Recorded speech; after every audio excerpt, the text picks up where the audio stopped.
ಉಪರಾಜ್ಯಪಾಲರಿಂದ ರಾಷ್ಟ್ರಗೀತೆಗೆ ಅವಮಾನ ವಿಚಾರ ಕಾನೂನು ತಜ್ಞರ ಸಲಹೆ ಪಡೆದಿರುವ ಸಿದ್ದರಾಮಯ್ಯ.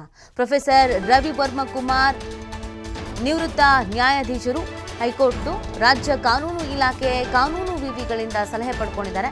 ರಾಷ್ಟ್ರಪತಿಗಳಿಗೆ ದೂರು ನೀಡುವ ಬಗ್ಗೆ ಅಭಿಪ್ರಾಯ ಸಂಗ್ರಹಿಸಿದ್ದಾರಂತೆ. ಈ ನಡೆ ಏನಿತ್ತು ರಾಜ್ಯಪಾಲರದು, ಇದಕ್ಕೆ ಹೆಂಗೆ ಹೋರಾಟ ಮಾಡ್ಬೋದು ಅಂತಂದರೆ ರಾಷ್ಟ್ರಪತಿಗಳಿಗೆ, ಅಂದರೆ ರಾಷ್ಟ್ರಪತಿಗಳ ಅಧೀನದಲ್ಲಿ ಬರ್ತಾರೆ ಅಲ್ವಾ ರಾಜ್ಯಪಾಲರು. ಹಾಗಾಗಿ ರಾಷ್ಟ್ರಪತಿಗಳಿಗೆ ಇದ್ರ ಬಗ್ಗೆ ಇವ್ರ ನಡವಳಿಕೆ ಸರಿ ಇರಲಿಲ್ಲ, ಈ ಥರ ಮಾಡಿದ್ದು ಸ್ವಲ್ಪವೂ ಸರಿ ಇರಲಿಲ್ಲ, ಸಂವಿಧಾನ ವಿರೋಧಿ ಆಗಿತ್ತು ಅಂತ ರಾಷ್ಟ್ರಪತಿಗಳಿಗೆ ದೂರು ನೀಡಬೇಕು ಅಂತ ಅಭಿಪ್ರಾಯವನ್ನು ಸಂಗ್ರಹ ಆಗಿದೆಯಂತೆ.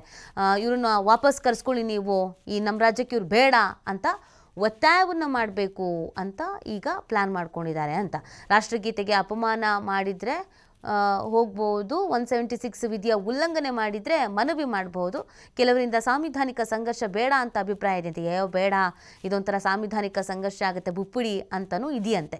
ಹೀಗಾಗಿ ಮುಂದಿನ ಸಂಪುಟ ಸಭೆಯಲ್ಲಿ ಮತ್ತೊಮ್ಮೆ ಇದ್ರ ಬಗ್ಗೆ ಚರ್ಚಿಸಿ, ಕೆಲವರು ಇಲ್ಲ ನಾವು ಹೆಂಗೆ ಬಿಟ್ಬಿಡೋಕ್ಕಾಗತ್ತೆ, ಆ್ಯಕ್ಷನ್ಸ್ ಆಗಲೇಬೇಕು ಅಂತ ಕೆಲವರು ಹೇಳ್ತಿದ್ದಾರೆ, ಇನ್ನು ಕೆಲವರು ಬಿಡಿ ಅಂತ ಹೇಳ್ತಾ ಇದ್ದಾರೆ. ಹಾಗಾಗಿ ಸಂಪುಟ ಸಭೆಯಲ್ಲಿ ಮತ್ತೊಮ್ಮೆ ಈ ವಿಚಾರವನ್ನು ಚರ್ಚಿಸುವ ಸಾಧ್ಯತೆ ಇದೆ. ರಾಜ್ಯಪಾಲರ ವಿರುದ್ಧ ಹೋಗಬೇಕಾ ಆರ್ ಬೇಡವಾ, ಇದ್ರ ಬಗ್ಗೆ ಒಂದು ನಿರ್ಧಾರ ತೆಗೆದುಕೊಳ್ಬೇಕಾಗತ್ತೆ. ಸದನದಲ್ಲಿ ರಾಷ್ಟ್ರಗೀತೆಗೆ ಅಪಮಾನ ಮಾಡಿದ್ದಾರೆ ಅಂತ ಕಾಂಗ್ರೆಸ್ನವರು ಆರೋಪಿಸಿರುವಂಥ ಹಿನ್ನೆಲೆಯಲ್ಲಿ ಈ ಮುಂದೆ ಏನು ಮಾಡಬಹುದು, ಗೋ ಬ್ಯಾಕ್ ಗವರ್ನರ್ ಅನ್ನುವಂಥ ವಿಚಾರವನ್ನು ಎಷ್ಟು ಸ್ಟ್ರಾಂಗ್ ಆಗಿ, ಎಷ್ಟು ಎಫೆಕ್ಟಿವ್ ಆಗಿ ನಾವು ಜಾರಿಗೆ ಬರುವಂತೆ ಮಾಡ್ಬೋದು, ಇದ್ರ ಹೋರಾಟ ಹೆಂಗೆ ಮಾಡಬೇಕು ಅಂತ ಪ್ಲಾನ್ ಮಾಡ್ಕೊಳ್ತಾ ಇದ್ದಾರೆ. ಮಾಹಿತಿ ನೀಡ್ತಾರೆ ನಮ್ಮ ಪ್ರತಿನಿಧಿ ಶಿವು, ಲೈವ್ನಲ್ಲಿ ಜಾಯ್ನ್ ಆಗ್ತಾ ಇದ್ದಾರೆ. ಶಿವು, ರಾಜ್ಯಪಾಲರ ವಿರುದ್ಧ ಹೋರಾಡಲೇಬೇಕು ಅಂತ ಹಟ್ಟಕ್ಕೆ ಬಿದ್ದಂಗೆ ಕಾಣಿಸ್ತಾ ಇದೆ. ಕೆಲವರು ಬೇಡ ಬಿಟ್ಬಿಡಿ ಅಂತಂದ್ರೂ ಇಲ್ಲ ಅನ್ನೋ ಮನಸ್ಥಿತಿಯಲ್ಲಿ ಈಗ ಕಾನೂನು ಹೋರಾಟ ಅಥವಾ ಇನ್ನೊಂದು ಅಂತ ಬಂದಾಗ ಏನು ಆಪ್ಷನ್ಸ್ ಇದೆ, ಏನೆಲ್ಲ ಸಲಹೆಗಳನ್ನು ಕೊಡಲಾಗ್ತಾ ಇದೆ, ಏನು ಮಾಡ್ಬೋದು ಅಂತ?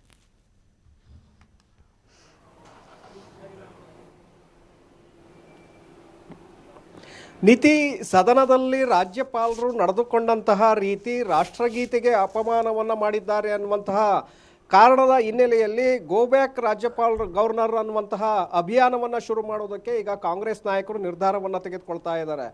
ಕಾರಣ ಏಕೆಂದರೆ ರಾಷ್ಟ್ರಗೀತೆಗೆ ಒಂದು ಕಡೆ ಅಪಮಾನವನ್ನು ಮಾಡಿದ್ದಾರೆ, ಮತ್ತೊಂದು ಕಡೆ ಭಾಷಣವನ್ನು ಕೂಡ ಅರ್ಧಕ್ಕೆ ಮೊಟಕನ್ನಾಗೊಳಿಸಿದ್ದಾರೆ ಅನ್ನುವಂಥದ್ದು ಕಾಂಗ್ರೆಸ್ ನಾಯಕರ ಆರೋಪ. ಹಾಗಾಗಿ ನಾವು ಕಾನೂನು ಹೋರಾಟಕ್ಕೆ ಹೋಗೋದಕ್ಕೆ ಯಾವುದಾದ್ರೂ ಅಡೆತಡೆಗಳಿದೆಯಾ ಅನ್ನುವಂಥ ಹಿನ್ನೆಲೆಯಲ್ಲಿ ಈಗಾಗಲೇ ಮುಖ್ಯಮಂತ್ರಿಗಳು, ಕಾನೂನು ಇಲಾಖೆಯ ಸಚಿವರು, ಹಿರಿಯ ಅಧಿಕಾರಿಗಳು, ಹಾಗೆ ಪ್ರೊಫೆಸರ್ ರವಿವರ್ಮ ಕುಮಾರ್, ಹಾಗೆ ಕಾನೂನು ವಿವಿಗಳ ಒಂದು ಅಭಿಪ್ರಾಯಗಳನ್ನು ಕೂಡ ಈಗ ಪಡೆದುಕೊಂಡಿದ್ದಾರೆ ಅನ್ನುವಂಥ ಮಾಹಿತಿಗಳು ಸಿಗ್ತಾ ಇದೆ. ಅಂದರೆ ಸುಪ್ರೀಂ ಕೋರ್ಟ್ಗೆ ಹೋಗೋದಕ್ಕೆ ಇದರಲ್ಲಿ ಅವಕಾಶಗಳಿದೆಯಾ, ಕಾನೂನಿನಲ್ಲಿ ಇರುವಂತಹ ಸಾಧಕ ಬಾಧಕಗಳೇನು, ರಾಷ್ಟ್ರಪತಿಗಳಿಗೆ ದೂರನ್ನು ಕೊಡೋದಕ್ಕೆ ಇರುವಂತಹ ಸಾಧಕ ಬಾಧಕಗಳೇನು, ಕಾನೂನಿನಲ್ಲಿ ಆ ನಿಯಮಗಳು ಇದೆಯಾ ಇಲ್ವಾ ಅನ್ನುವಂಥ ನಿಟ್ಟಿನಲ್ಲಿ ಅವರಿಂದ ಈಗ ಮುಖ್ಯಮಂತ್ರಿಗಳು ಅಭಿಪ್ರಾಯವನ್ನು ಸಂಗ್ರಹಿಸಿದ್ದಾರೆ. ಕೆಲವರಿಂದ ಸಾಂವಿಧಾನಿಕ ಸಂಘರ್ಷವನ್ನು ಮಾಡಿಕೊಳ್ಳೋದು ಬೇಡ ಅನ್ನುವಂತಹ ಸಲಹೆಗಳು ಕೂಡ ವ್ಯಕ್ತವಾಗಿದೆ ಅನ್ನುವಂಥ ಮಾಹಿತಿಗಳು ಸಿಗ್ತಾ ಇದೆ. ಅಂದರೆ ಬಹುತೇಕ ಮಂದಿ ಹೇಳ್ತಾ ಇರುವಂಥದ್ದು ಕಾನೂನು ಹೋರಾಟವನ್ನು ಮಾಡಬಹುದು, ಏಕೆಂದರೆ ರಾಷ್ಟ್ರಗೀತೆಗೆ ಅಪಮಾನವನ್ನು ಮಾಡಿರೋದ್ರಿಂದ ಸಹಜವಾಗಿ ಅವರು ಯಾರೇ ಇದ್ದರೂ ಕೂಡ ಅದಕ್ಕೆ ಗೌರವವನ್ನು ಕೊಡಬೇಕಾಗತ್ತೆ. ಹಾಗಾಗಿ ಇದರ ವಿರುದ್ಧ ಸುಪ್ರೀಂ ಕೋರ್ಟ್ಗೆ ಹೋಗಬಹುದು ಅನ್ನುವಂಥ ಅಭಿಪ್ರಾಯ ಮತ್ತು ಸಲಹೆಗಳನ್ನು ಕೊಟ್ಟಿದ್ದಾರೆ.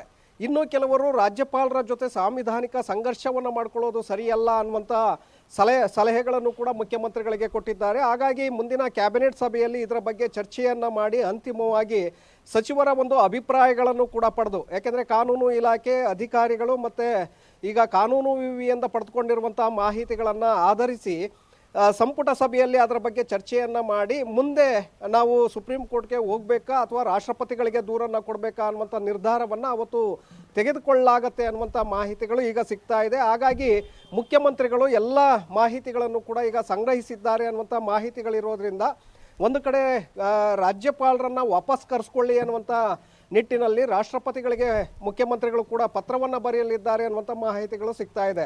ಹಾಗಾಗಿ ಎಲ್ಲೋ ಒಂದು ಕಡೆ ಇದನ್ನು ಕಾಂಗ್ರೆಸ್ಸು ಬಹಳ ಗಂಭೀರವಾಗಿ ತೆಗೆದುಕೊಂಡಂತೆ ಕಾಣಿಸ್ತಾ ಇದೆ.